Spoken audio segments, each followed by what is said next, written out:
Hello and welcome to Econoday Unplugged. Mark Pender is stateside and I'm Jeremy Hawkins here in London. It's Tuesday the 12th of February 2019, so Abraham Lincoln's birthday. He'd be 210 years young today.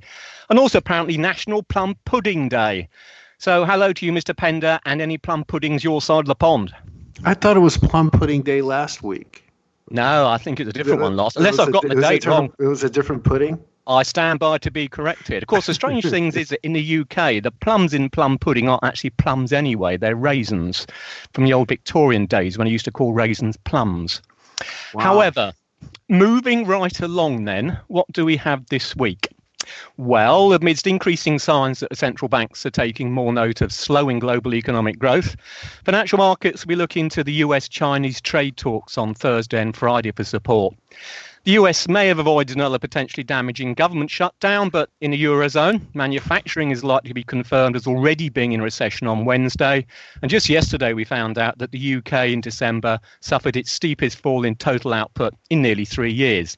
However, it does seem that what was supposed to be another big week for Brexit may, yet again, not be so big after all. So, Mark, then, just a few moments ago, I saw that the Bank of England Governor, Mark Carney, was warning that protectionism could end the global expansion. So what about these US trade talks then at the end of the week? Well, it's not just the trade talks at the end of the week. It's going to be the government shutdown at the end of the week.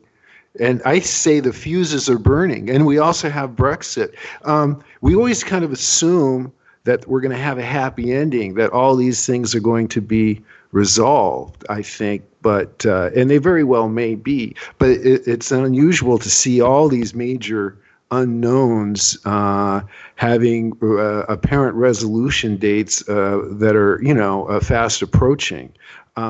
It's 1 week, one thing, one day the next for the trade talks. It's rough and tumble, and so it's hard to get a sense of what exactly is going to happen. The president meetings have been canceled, and then there's reports that they may be reopened. So it's almost really, it's very, very difficult to find out or to find out what's going to happen. And the same thing with the shutdown. We heard that there's been a congressional agreement to keep to reopen or to keep the government open, but that hasn't at least played out yet. I guess we have to find out by the end of the week when a bill has to be in place.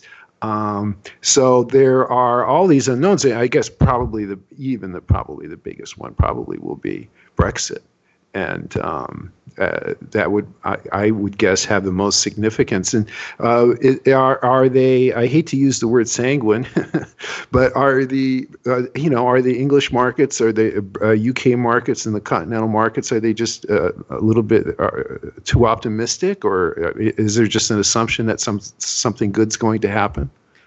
I guess the assumption is still that there will be some kind of agreement, if only simply because neither side wants to see this, this no Brexit deal. So, i.e., we just have the UK falling out of the European Union at the end of March. And of course, it was supposed to be, I think we were talking last week, this Thursday, was supposed to be originally another meaningful vote on Mrs. May's revised Brexit deal. Now, in practice, of course, she hasn't got a new deal with the EU, since the EU are sticking by their guns and saying, well, look, we're happy with the treaty as it is. It's not renegotiable, and that's it. Take it or leave it. So as things currently stand, come this Thursday in UK Parliament, it looks as if we'll be having a repeat whereby we get the opposition parties tabling amendments to, well, the new EU deal, but it's basically still the old EU deal since nothing's changed. And then that, if may or may not go through, we don't know yet. And then Mrs. May will be going back to Brussels again to try and get fresh negotiations to come out with a fresh deal, which will be voted on at some point. But really, in terms of where we stand at the moment, we simply don't know. But I think the honest answer, just in terms of, but the short answer to your question is, I think markets are still taking the view that there will be some kind of a deal. But corporations, the companies and individuals who are at risk here can't really have that luxury, right? And I saw you report on fourth quarter UK GDP, and it seemed that there was a visible Brexit effect. Oh, very right. And I think this particular one was very interesting. So, as you mentioned, we had the fourth quarter UK economic numbers out yesterday. They actually have the monthly figures now as well. But just looking at the quarterly data, and that showed a 0.2% quarter on quarter increase in UK real GDP at the back end of last year. Now, that was down by what? Well, it was down from 0.6% in the third quarter, and it left annual growth at just 1.3%. And that's the weakest we've seen in the UK since the second quarter of 2012. Now, in terms of where you're coming from, and really highlights just what you're talking about, the UK's had a bad run on business investment. Prior to the fourth quarter, it had fallen in each of the previous three quarters during 2018. In the fourth quarter, it fell again. It was down 1.4% on the quarter. And that was not only the fourth consecutive decline, but it's also the steepest of the run. So it really does highlight the fact that as far as corporate UK PLC is concerned, they simply don't know what to do. So where they would normally be investing in plant and machinery and everything else, they're simply sitting on their hands and not doing it at the moment. Well, you have to think that this pattern would be accelerating right now, right? That the first quarter would be even a risk of even greater contraction in business investment. I think you're right at the moment. And to be honest, there's no reason whatsoever to say, for the first quarter that we're likely to see any kind of improvement in investment. Because why should we? Effectively, not only has nothing really changed, but we're closer than ever to the March deadline. As I speak now, we're 45 days away. So I think, as now we're starting to get some talk in the UK about the possibility of a UK falling into recession.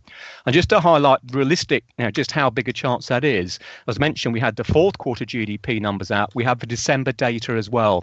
And the December figures the monthly numbers showed a 0.4% decline in UK total output. And that's the steepest fall we've seen on a monthly basis since going back to March 2016. Uh-huh. So really, it sets a pretty poor base for the poor base for the start of 2019. It really doesn't look too good at the moment. Now, just a quick aside, the monthly GDP, that it's released the same time as the quarterly. And what does that give you the ability then to judge within a quarter how the momentum looked? Well, what it is, was certainly before, as we speak today on the Tuesday, on Monday, we got the quarter in December. Last month, we had the monthly data for November. So we're now, when we're trying to forecast or have a guess at what the fourth quarter data is going to be, you've already got 2 months there in the first place. Uh-huh. So when the December number comes out, obviously that's the third month to get quarterly as well. So it does give you a much better feel on how the economy is evolving over the quarter. Mm-hmm. And it's interesting because it also shows the monthly profile. And you can look at fourth quarter, 0.2%. Well, it could be a lot worse. It could have been a negative. Well, yes, it could have been. If you look at the profile of GDP during a quarter, ended up in a right royal mess. Do they give you the full components each month? Well, we don't. We only get a breakdown in terms of the major output components. So we don't have any of expenditure components. So it is based upon the output data. Has any of this Brexit effect been apparent in Europe? Now, Europe's having troubles too, but are they too constraining investment? Well, investment's held up rather better in the Eurozone, although it's got to be said, when you look at growth in the Eurozone, it's looking pretty horrible at the moment. And in the sort of, the intro I mentioned about what's going on in manufacturing, just last week we heard that German industrial production, that was down in December 0.4%, and that was its sixth fall in the last 7 months. It also means that alongside Italy, the German manufacturing sector is now in technical recession. On Wednesday, we'll get the full Eurozone industrial production data. And unless we see, ignoring any possible revisions, December would need to see a monthly increase in Eurozone industrial production in excess of 3% just to keep the fourth quarter flat. So it looks virtually guaranteed that, to all intents and purposes, Eurozone industrial goods producing sector is already in recession. So, when we talk about your side of the pond, where by and large, the economy seems to be doing pretty well, compared to the Eurozone, well, Eurozone's really struggling at the moment. And I've got to ask you, sorry, yeah. About Italy, recession. When we say that, what is it? The whole economy that's in recession? Is it the industrial sector that's in recession? Yes and yes. Italy had big problems. Italy is actually in a proper full-blown economic recession as of the fourth quarter. It's only a mild one. In the third quarter, we saw GDP contracting. It's only 0.1%. It was down another 0.2% in the fourth quarter. Of course, two successive quarters, in economist speak, equals a technical recession. And it's particularly important for Italy because, of course, we're talking about a country which has been, scrambling to try and reduce an overshooting budget deficit. It's got this new government which doesn't really want to reduce the deficit in the first place. And so now we've got the potential for weak growth equals higher borrowing. Full stop. So the EU Commission is not going to like it. So the potential political friction there is going to continue to build. And indeed, just today I was reading a piece talking about the composition of the Bank of Italy. There's 3 of the 5 Bank of Italy board governors. Their positions will be up for renewal or replacement between now and I think it's the end of May. And the new government is already looking for scapegoats to blame for why Italy is in recession. So we could see some kind of shift there on the board of the Italian, the Bank of Italy, which makes it perhaps a little bit more friendly towards, the government's more reflationary policies. So what's happening in Europe in general, let alone in Italy at the moment, could have some quite far-reaching ramifications. Well, just real quickly, let's talk about the central banks. We had the Bank of India last week, surprisingly cutting rates. Australia held steady, but some of the comments coming out, we're talking about rate cuts that New Zealand meets tonight. It seems, and of course, the Fed shifted on its, made its shift at the end of last month. It seems like the global rates are going down.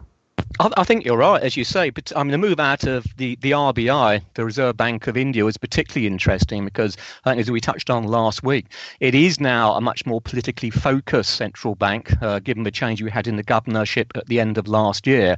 And this surprise 25 basis point cut, I suppose we've got to say the rupee actually held up relatively well on it. It was only sold off a little bit initially, but it really does raise a question mark over the independence and the credibility of the central bank as we go forward. The other thing which I think was notable of that is that they've revised down, the central bank's revised down its growth and inflation forecasts. Alongside that, the Bank of England came out last week, no changes in policy per se as we expected, but again they hacked down their growth forecast by 0.5 percentage point as far as 2019 is concerned. And if they're right, it's going to be one that the weakest periods of growth we've seen as far as the UK is concerned for some considerable while. And I think, as you already mentioned, the RBA have already revised down their forecasts. The RBNZ, which will meet Wednesday evening, or Tuesday evening or Wednesday morning in New Zealand time, they're widely expected to revise down their forecasts as well. So as you say, this whole global economic outlook appears to be being massaged weaker and weaker now.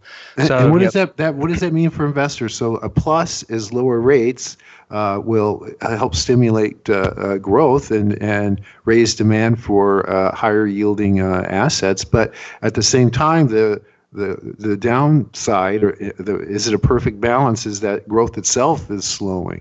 So I think that's right. Of course, it's easier for your side of the pond. At the moment, I think, perhaps you can talk up the US economy. Okay. It's not doing too badly. But in terms of Europe, if you think about the starting point here, well, the ECB already has still a zero refi rate. So its benchmark, if you like, Fed funds rate is already at zero. So, we're going to start going into negative rates as far as the refi is concerned, which we've never seen in terms of continental Europe before.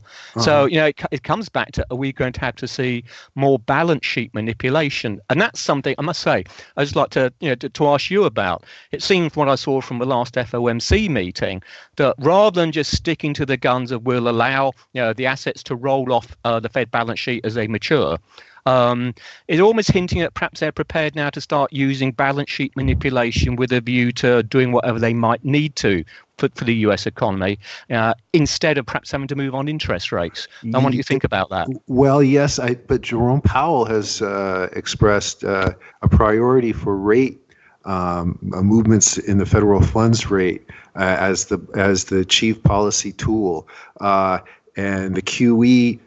If they do step back and start limiting their roll off, That's going to have more of an indirect effect, and it might not play as well for the press or for the public. And Jerome Powell makes stresses it very important that really one of his chief roles is communications, is communicating Fed policy. And QE is a little bit mysterious, and so it's much more clear for the public view to come in with a rate decision. Now, whether that would be a rate cut, I mean, it's all possible. It would be based on incoming data. However, that, like you were saying, the incoming data isn't that weak. There has been dislocations in the consumer market, in part because of the shutdown. We're going to get delayed retail sales from December on Thursday, and the Econoday consensus is only for a 0.1, but just a very negligible gain. And for the core rates, a better gain at 0.4. But overall, it's not a huge, the strength of the U.S. economy right now isn't reflecting the unusual, enormous strength of the employment report. The labor market. Just this morning, we got JOLTS data, and job openings there shot up to 7.335 million.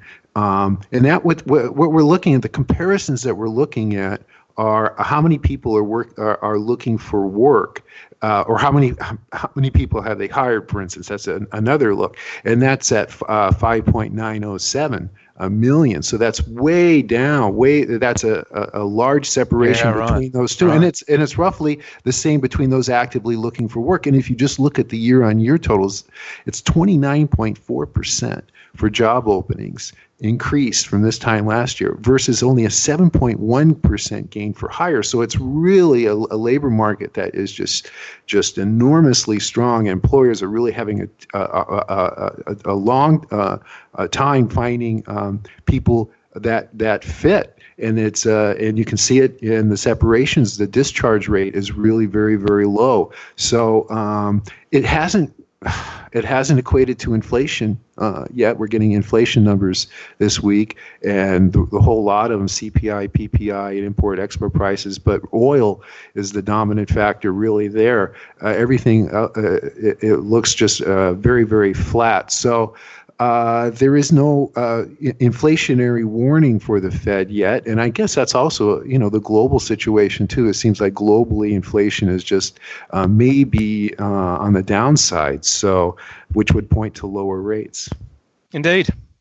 Okay, I guess we've been talking for long enough, but just before we disappear, I should quickly mention, just continuing this theme, on Wednesday we'll be getting the fourth quarter GDP figures, if I can say it, out of Japan. Obviously, it's still one of the largest economies in the world, so one worthwhile keeping an eye on. In the third quarter of last year, GDP contracted 0.6% or 2.5% at an annualized rate. Expectations are for a rebound of about 0.3%, which would still be relatively soft given what happened in the previous quarter. But the key thing there, partly as we've been talking about earlier, I think, will be to keep an eye on what's happening to capital expenditure. That was down 2.8% in the third quarter. And if we don't see a significant rebound at the back end of last year, we're going to start worries coming through about Japan joining the club of the slowing global economies. So that's something very much to keep an eye on there. All right, then. Do you think we're done? I think so. Yeah. Okay, time to have our pudding. Indeed, I'll say that's about it for today then. And don't, of course, forget it is Valentine's Day on Thursday, although it doesn't look very likely that Mrs May will be finding much love in the UK Parliament. Anyway, on behalf of myself, Mark and myself, thanks as listening for always. Enjoy your plum puddings, and we'll be back again next week. Bye for now.